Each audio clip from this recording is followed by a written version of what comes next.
Y'all got me teed up. In the Jewish tradition, the act of giving to others is called tzedakah. 𝗕𝗃𝗍𝗃𝗍. And when I read that word, it just struck me like this was talking to me. It's already italicized, like philanthropy was {𝗨H𝗶𝗃𝗀𝗵 and 𝗕R𝗃𝗃os. But for some reason, I knew it had power. I felt like I said it in my mind, and I said it out loud. I was like, oh, okay, that's coming with some weight. And that's a powerful thing when you can identify that. This Hebrew word is often translated as charity, but has its root in the word tzedek, or justice. When I read that, my body started to shiver even more, and I said, okay, we're talking about some real stuff here, because this Hebrew word is often translated as charity. Charity, again, we're talking about vibration when we're really talking about word. Words are really like the freight train carrying the vibration of what that word or is actually translating for, which is a frequency. I feel like we could say we all know that by now, or at least on to some degree, and it's been talked about in mainstream very heavily. When we think of charity, we typically think of let me pass this on to you because it's like you have more, and you have more, give to the less needy. It's like that. It's almost, it has the feeling of a power dynamic, and of being like, oh, I would definitely rather be on, having more, so I ain't got to be less needy, when we all needy, because we all need something from God.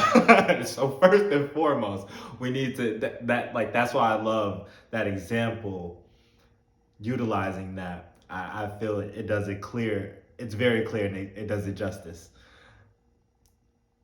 So it's often translated as charity, but it has its root in the word tzedek, or justice. I love that, because what that really means is that's where it's centered, and it's centered on justice. And as soon as I saw that, I saw it's the balancing act, and it made me think of Lady Justice being covered, being blinded, and it actually balancing the scales. Tzedakah balances the scales, not in some kind of way of saying, oh, you have more, so give to the less needy because they need it. It's saying, no, the way of the universe, the way that this actually happens, and it's not some kind of, again, charity with a negative connotation. It's justice and not even some over righteous kind of connotation, with a divine righteousness, this is how the scales are balanced. And that just that just put me in such a place, because, and I felt this the other day, and I almost said I felt this come over me fully, was balance. And I have not almost felt that almost before. And I said, is this how, real balance, being at the center of, and just feeling like, oh my gosh, and having an ecstasy. This is what I was able to equate it to, because I could feel this, having an ecstasy, but not having it be some kind of hypercharged, oh my gosh, I'm almost buzzed, but having it be that still calm water, and being able to feel your essence. Really, it just felt like it was all flowing, and it was so powerful, again, because I was able to see now balance in a whole new light. Not just again, just trying to tip the scales off. I work too much on this end, and then this end falls off. Not in that kind of way, but in everything is actually sort of aiding itself, almost like the synchronicity, and bringing me here to be able to, again, now my awareness is in a different light. Now I can come back and say, Now I'm aware that actually I was unfulfilled because I was not giving enough to others. I was empty because I was not fulfilling and giving enough to others. Anybody that is fulfilling and giving to others like excessively in the proper manner and channels, they're fulfilled. That's why they can keep giving, because it's doing exactly what's happening right now. I just feel like, oh, I could do this forever. I love this. And of course we need to recharge, but there is a difference because there's inspiration. You're divinely inspired. From within you say, I have it in me. Even when that's what it is when 𝗕𝗹𝗵𝗨𝗶𝗃𝗵𝗵𝗀, sicker than a thing, but I have it in me. And it gotta, because it has to come from within. It ain't coming from nowhere else. Because source is really from within. It's not any external forces that is doing that. It's from within that we are awakened and we say, I have the will now. Through volition, through an actualized or a self-actualized idea, I will be actualized. And through realizing it and making it come to fruition. And in it's powerful how all this comes around, but I can keep going on forever about that. And so that justice portion is just so strong though. Giving to those in need is considered to be an act of fairness or righteousness. Tzedakah is traditionally 10% of each person's income, and even the poor are expected to give part of what they receive to others. Again, this is not anybody's exempt. You're not exempt because of some kind of status that we have established within the world. But this goes beyond that. This goes on a level, again, on a divine level. This is on an absolute level that not even to right what is wrong, but to do right in the world, to do what is fair in the world, we must give. That's in the balance of to give and receive. It has to happen in order for the world to be in balance and always within a restorative process when it is out of balance. Tzedakah is considered by many to be God's way of allowing human beings to be partners in the divine process of sustaining life. Oh my gosh, everything we set up to there is that, and that is powerful. Who does not want to be a part of that? Who does not want to be a part of the process of life, of evolution?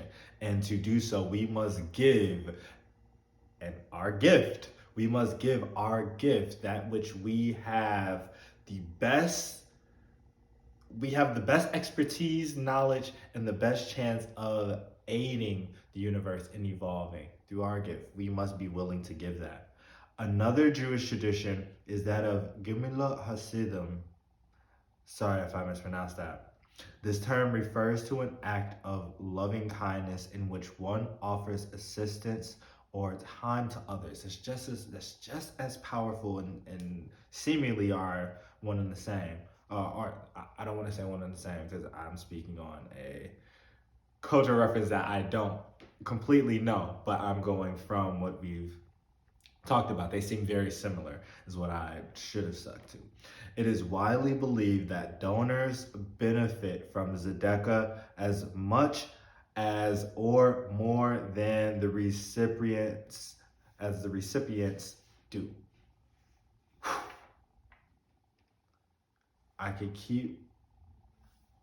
I'm gonna keep going further, but again, this is about tzedakah specifically because that word popped up, but we are actually talking about the art of giving, the art of living fully, purposefully, and in service so that we could be new world servers.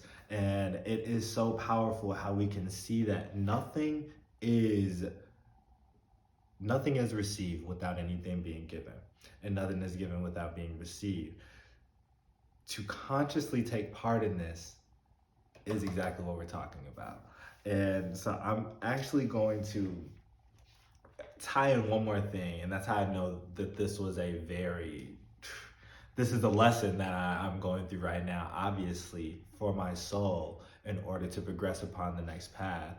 I was watching this show, Night Sky, and the last episode was called Compensation. And it actually dawned upon me when I was thinking about this episode, because the main character, she was speaking to another character on about how she was a teacher and how she used to always teach Emerson. And she said she spoke on, I can't remember exactly what it was, and I'm mad about that. But she said it's his piece which speaks on not really like giving on one matter. She said it's really on a universal matter. He speaks on what we must do to actually give to the universe, and it's actually a balancing act. She says it's a balancing act of the universe. And so when it hit me that the episode was compensation, that's exactly what they were doing. They were putting their will, they were utilizing their goodwill, being New World servers and doing what they could with what they had, with their gift. And that's how they were contributing to the world at that time. And that was, their ability to play within the balancing act of the universe. And that was their compensation.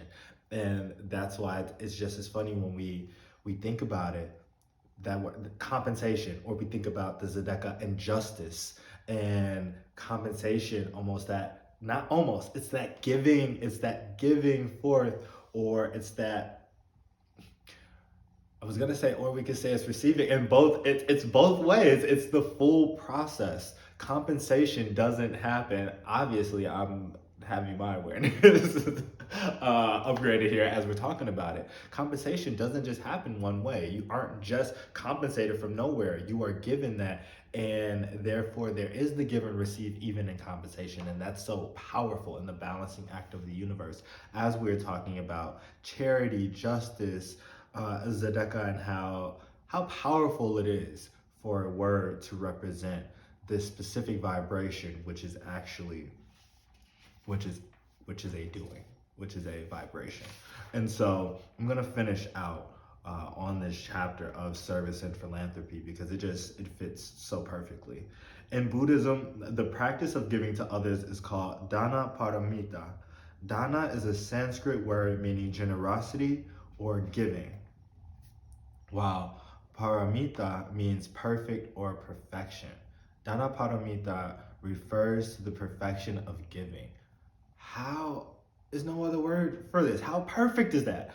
That even feels good to talk about, to sit and meditate upon, because it starts to open us up to, in our minds, in our body, and our soul. Well, actually, our minds and body, everything up to the soul, which is in the divine form, which is in something that serves beyond us. And that's so, it feels good to obviously ponder and meditate upon our higher nature and what it means when we start to live within it. That's that joy that we mentioned in that quote that we started off as, and we see that life was actually, service was joy. This term does not refer only to material giving. The practice of dana paramita also means giving unconditional love and compassion to others. I love that. It's just so much love. That's really what we're talking about. Charitable giving is also one of the 5 pillars of the Islamic faith. The act of giving is called zakat, an Arabic word meaning to purify and to grow. What are we talking about? How powerful. Purify and grow. We could say that those things are separate, but here they are really one and the same, being represented by this one word. And to being purified, it's beautiful, because it gives me the image of, we're growing through the death of the old. We are becoming new. Therefore, we have to leave and or incorporate an old self or a past life into the newer, and to really just, again, meet ourselves in that kind of way is also beautiful. Muslims are required to give 2.5% of any extra wealth that remains after their own basic needs are met. They believe the act of giving to others purifies their soul and increases their own prosperity. It just is so powerful. Giving additional monies to charity is called tzedakah, an Arabic word meaning truth and honesty. We are back at the justice. We are back at the balancing of the scales, giving that which is required, but in a universal sense, in a very, again, compensation, a very universal balancing of the scales is I feel humbled to be doing this episode, to be honest. Tzedakah can be given at any time and in any amount. To go much further, I feel would almost take away from the meditation that I feel we should be having at the end of this episode, and really what we just read. There's so many things that my mind are jumping through, and just those connections of through different cultures, we are able to see a theme of justice, a theme of fairness, a theme of leveling the playing field universally through, and not just monetarily, even though, you know, in each one we did see where we have this pledge of billionaires and da da da, but it is through their method, and really through each person's ability to be able to identify their gift and then say, this is what I'm supposed to put out into the world. And so I'm actually going to go to the Rainbow Bridge really quickly and see if I can sort of connect this all, because it's important. That's the chapter. Well, before becoming a world server is the soul, kingdom of God. And in order to get there is the chapter before that, building the Rainbow Bridge. This is why I said I knew the book, I had to get it, because I mean, it already called me, I'm looking at it, but the Rainbow Bridge, I know it's the Anta, that's all I'm talking about. I don't have one source or reference that I use to really talk on the 𝗕. I grab so many different resources because it's not something that I have obviously not learned in school or any assigned readings from any teacher ever. This is the school of the Ascended Masters. And so being able to have this book and being guided and listening to my intuition to get here was something that is obviously, it's sparking me, and I'm here and happy about it. And so 105 is the Rainbow Bridge. I was just so excited to be able to do a episode on this specifically, but I just had to get in here and get to it for y'all. So y'all already know I'm gonna have a whole episode again on the 𝗕. We can have thousands of episodes on that, seriously. But I wanted to get just a little bit, again, make the connection between why does the 𝗕 matter? Because we must get into our purpose. How do we get into our purpose? We access our soul, we make soul contact, and we start to do that on such a consistent basis to where it seems as if, and not seems as if, where it becomes, we are in communion, we have stepped into our soul, and our ego and our personality has become submissive and subservient to the soul itself. And so, yeah, I'm just gonna get up until, I'm just gonna read through until we get to the and then just stop, because it's all gold. And so the quote that we start with is, to a mind that is still, the whole universe surrenders. Shang-Tzu, coming with the heavy hitters. The concept of a bridge that links the physical world with the world of spirit can be found in all our spiritual traditions, both ancient and modern. And this is, I believe, why in so long I've been looking to say this on a couple of episodes too, I guess more so for myself, but to make this connection. When I began having the insights and the awakenings that you have, especially depending the circumstances that you have them under, you're going to obviously ask, okay, were they real? Because these are some if you've ever had a transcendental experience, you ask, is it real? But you know that it is, obviously. And so, but having some of these, like the 𝗕𝗏𝗃𝗃, where you may have gone into the tree of life like they've shown on Avatar Core, and you may have, walked that bridge, and you go into yourself. Having those experiences and having to ask not get verification, but sometimes you do want to from other people, and trying to say like, hey, yo, I've had this experience. I know that this is real, but if I told you that there's a bridge within to the inner me, you'd be looking like, do you think that is a real bridge? And the answer is yes, but to have that conversation with anybody, and then for them not to question your state of mind is just like people are saying you can communicate or you are in tune with God and you can hear God. People are gonna be like, okay, is this mug either over religious or crazy? And you don't get a lot of people that I'm sure quite accurately can, describe and give you the conversation that they are having with source, and they truly are. It is not for gimmicks, or it's not for trying to be seen as anything else.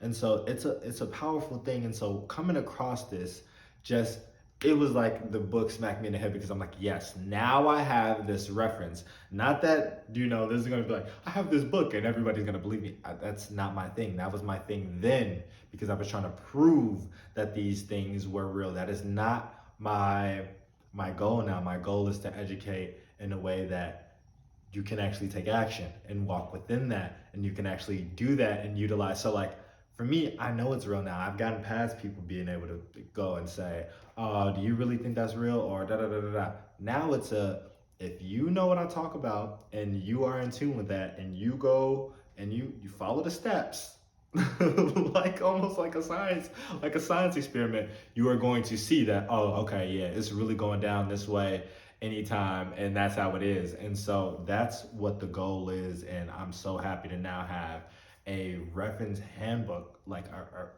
a handbook that is referenceable for me to talk about this information that I've been for 10, 11 years. So, all right.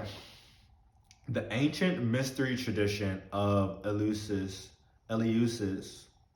included an order of bridge priestesses who taught new initiates to build an inner bridge that would allow them to pass from death to immorality.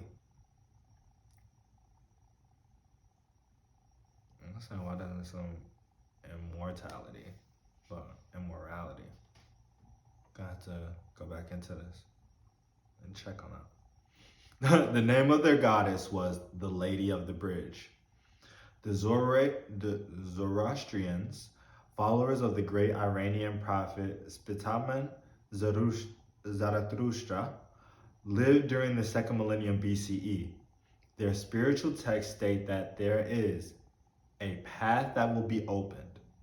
The bridge becometh a broad bridge for the righteous, and a narrow bridge for the wicked.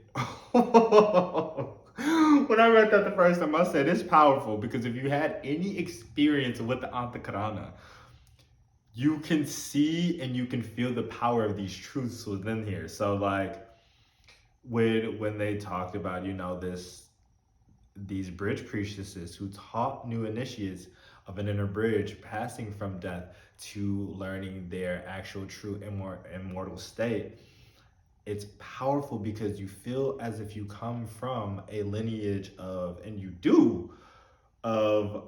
those that have been able to learn to access their soul, and again, it's just like the New World Service. You are part of a group that has no formal structure, but yet is working under a divine union.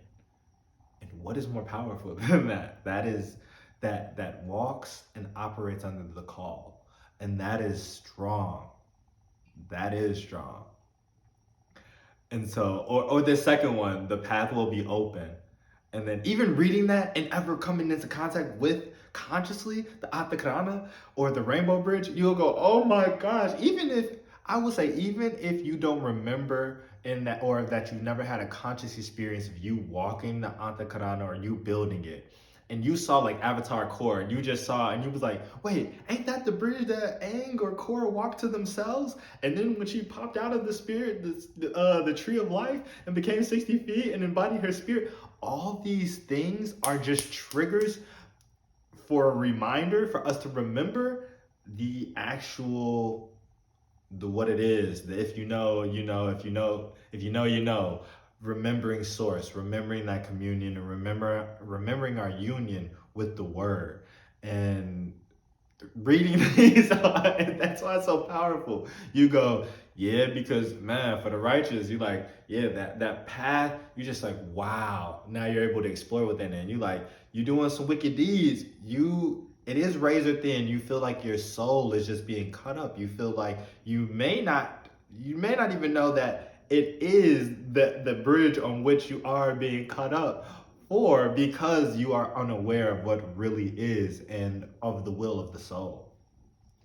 The Muslims speak of the bridge as being thinner than a hair and sharper than a sword. Oh my gosh. They also believe that a good man will be able to pass over the bridge, but the wicked will soon miss the footing and fall into hell. Oh my gosh, these images are so powerful because they depict a real experience. This concept is also part of the Aboriginal and Bushman cultures. The African Bushmen use medicine dances to build their bridge to the spirit world. Reading that made me feel so good because I remember, and even now, there's times where I'm dancing and I'm doing some good little native. It's feeling like tap dance, rain dance kind of situation, but it's native to me, and I know that, and it feels like there is a connection to that which I have been part of before. And whether I remember with my rational mind or not, I know that I'm connected, and that's powerful for me. So when I read this, that was just like, it was pulling at my heartstrings, and I felt the power in that, and that I've also connected and connected to the bridge through music, because music is a very strong channel for me, like it is many people. But to know that, to find out there and read in the text that there are other ways of building the bridge other than just, sitting there and maybe saying, okay, let me visualize, but visualization will always be a part of it. But just in a very specific way, saying that you could dance this into reality, and being, again, able to read on something that you have had experiences with, and you've known, and you've had to unearth, and you have done research, and you've done so much documentation, but now having that here, it's been a very enlightening and opening and obviously ecstatic experience. During these ecstatic dances, their medicine men and women see ropes to God. Reading that, I've seen that before, and I think I may have talked about it before, but being able to see what feels like, as they say, Indra's beads all are connected, and being able to feel those tethers. And I remember being in states before and seeing that and being led through that, or seeing a golden pole being straight to the sky and thinking, oh, I know. And this happened to me before when I was tripping. And so that time that it happened, I tried to chalk it up to that, but I knew I couldn't. And I had times outside of that it's happened, and I've seen it from others, and being able to see how things lead to the other. And so not having a place to talk about it to, or a place to reference without going, how do I find ropes to God, or a bridge, internal bridge, but is real, but is, you don't know. But that's why you have to listen to your soul, because your soul will guide you, and what you seek is seeking you, and that is your soul, which has a message for you already. The vertical lines are strings of light that extend to the sky. Yep, some Bushmen speak of floating in the sky when they see these ropes. Others experience the rope as a staircase or a ladder. The rope is thought to extend from the top of their heads upwards to the big guy who lives in the sky village with the ancestors. For the Aborigines, it is the mythical rainbow serpent who allows them entry into the visible world. It's, again, so important. I look over here at the Chinese dragon whose palm sits on the ball of the flower of life. And to understand what these things mean, because you have experienced, is different. You know, to use the word God or use the word Yahweh, to use these words really mean that you have experienced them so you can utter the vibration to actually signify to others. You know, like if we are initiates, then the others can go, you know, because I know you've seen the dragon, you stood and it had asked you the great, the question, the great riddles. You've been in multiple scenarios where you have experienced the mysteries of life, is the best way to say that. And so to read about the rainbow serpents, or these different kinds of what really are passages or initiations and real inner awakenings and real, I want to say real mythical creatures is real, and it's not until you have contact with the spirit realm, is the best way to put that you could even begin to say, all right, I understand and accept it. The serpent, when standing on her tail like a rainbow, connects the earth with the heavenly realms. Only an initiate of high degree is allowed to make contact with the serpent. The serpent is also a source of power for the Aborigines medicine men. Their contact with the serpent allows them to enter the sky world in several ways. They can sit astride the serpent and ride into the heavens. They can also use it as a rope or a ladder. In another version of this myth, the serpent transforms its back into a canoe, which allows them to paddle into the sky. In the ageless wisdom teachings, the bridge is called the Rainbow Bridge, or the Bridge of Light. In the Hindu text, the bridge is called the 𝗕𝗏, a Sanskrit word derived from anta, or inner, and karana, or instrument. The etheric bridges are linked between heaven and earth, our individual Jacob's ladder. Again, this is why this book has been so pivotal to me, because these are all things that I had to make connections with years ago, 10 years ago, when I first had that happen. For the first 3 years, I was just trying to find texts that talked about the experience, what it was like, how to be able to identify, because there were things happening that it was things that was happening that had other people also saying like, that's not actually real, or we may have tripped, and them being like, that's not like something that actually happened, that didn't, and so it was very important for me to keep documenting what was going on, and being able to make connections, and me saying Jacob's ladder is actually building the bridge building the bridge to heaven. That is the 𝗕𝗏. That it, like, being able to make these ties and saying these are just discrepancies by cultures or by religions, and they're saying the same thing in some manner, and being able to start to do this by myself, by being open to my own I was gonna say instincts, but by my own intuition, is what led me to, of course, the spiritual telepathy, and just to remind self that I am in alignment. It links the lower mind with the higher, our individual consciousness with the universal consciousness of the soul. It is through this bridge that we bring creative ideas and spiritual wisdom down to earth. In the Christian tradition, the bridge is symbolized by the cross. The vertical beam represents our link with the higher worlds. In the New Testament, Jesus refers to this bridge as the straight or narrow gate. And they go into talking about it a little bit more, but this is not the 𝗕𝗏 episode. I just wanted to go into it. Again, I was very excited to read about the 𝗕𝗏 and see that this is the book that I picked up out of all the books in the store. And it all goes back to, or the purpose of the Antakarana is to get in tune with our soul, that unified nature, and so that we can learn how to become world servers, how we can actually find our purpose, and we can unleash that, and we can give back what it is that we are best at doing and what Source has put us here to do.